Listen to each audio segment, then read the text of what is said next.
and taken up to God. We've done that. Noah is perfect. That's the one who's perfect. Noah was righteous and perfect in his generation, according to the Bible. And an everlasting covenant was made with him, that never again would there be a flood. Abraham, none equal to him in glory.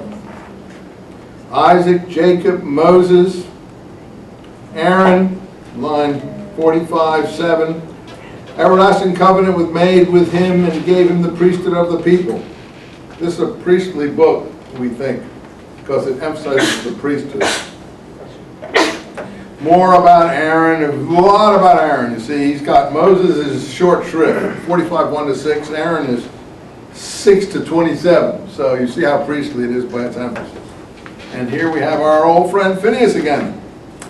Phineas, son of Eleazar, is third in glory. Eleazar is second, Phineas is third. Because of his zeal in fear of the Lord and the way he atoned for Israel. Hence a covenant of peace was sealed with him, making him the governor of both sanctuary and people, as we have in the Maccabean period. They are both the secular and priestly governors. And securing to him and his descendants the high priestly dignity forever. You see, Phineas is very important. There was one covenant made with David of the tribe of Judah for royal succession, and the implication here is one covenant made with Phineas for priestly succession. That's why the Maccabees raised the covenant of Phineas. This is the mindset of this period. Joshua, Caleb, Solomon, Elijah, 48. He decimated God's enemies with his zeal, 48:3. Shut up the heavens, stop the rain. That's in the letter of James 2. Prayed for it not to rain, and then he prayed for it to rain. And the letter of James, chapter 4-5, I think, says, and the prayer of the righteous man is affects much, is very efficacious. So Elijah is another zealot.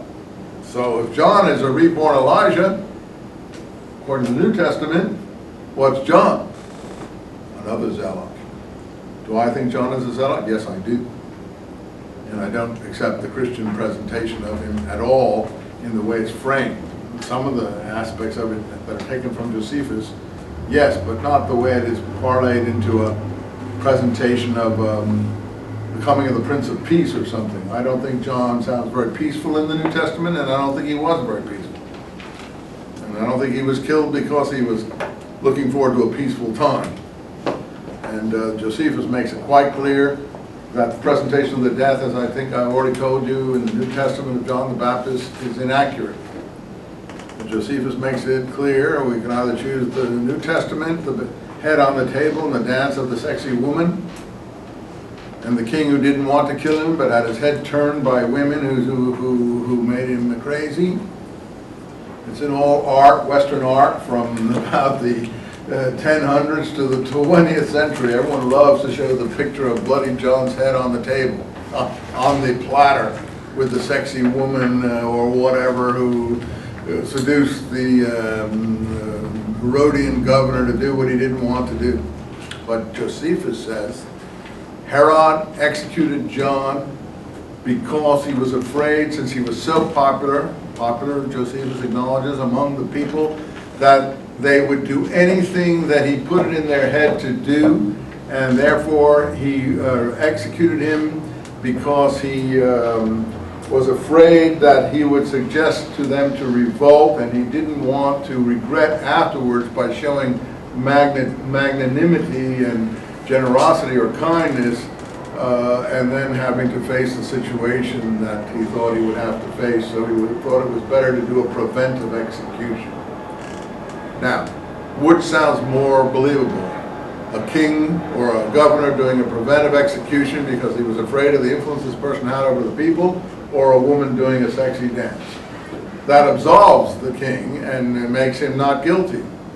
And this is my problem with all those kinds of stories. All of them whitewash Herodian officials and Roman governors. And therefore I'm very tough on those stories, very tough on those stories. You don't have a problem with it in your life. Why should you? You're not involved in it. We're out here in California. What does it matter to you? But if you're worried about the history of Palestine and those things, then it does matter.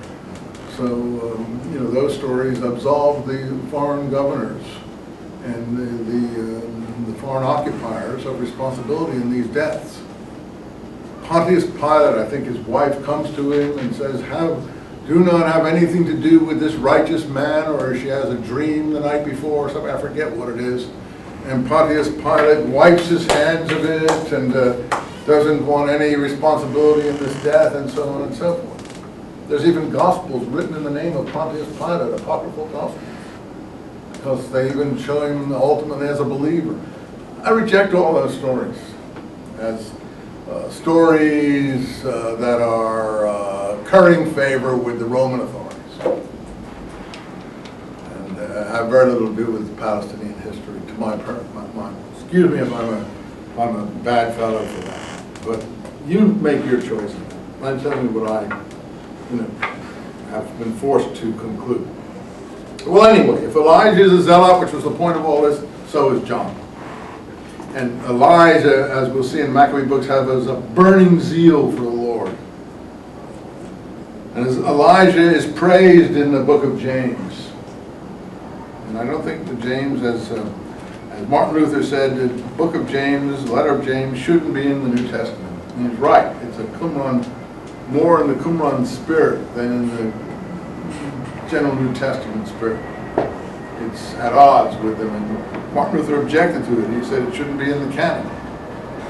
I feel it's probably the only authentic work in the canon representing Palestinian Christianity, maybe not overseas Christianity.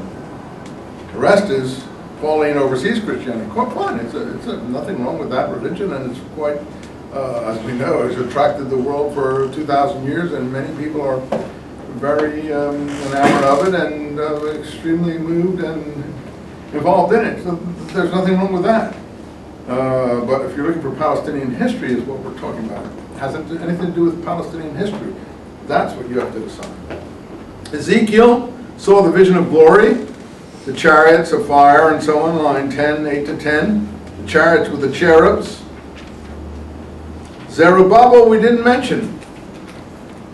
Zerubbabel was the king that returned after Cyrus declared the return from the Babylonian captivity in the 540s.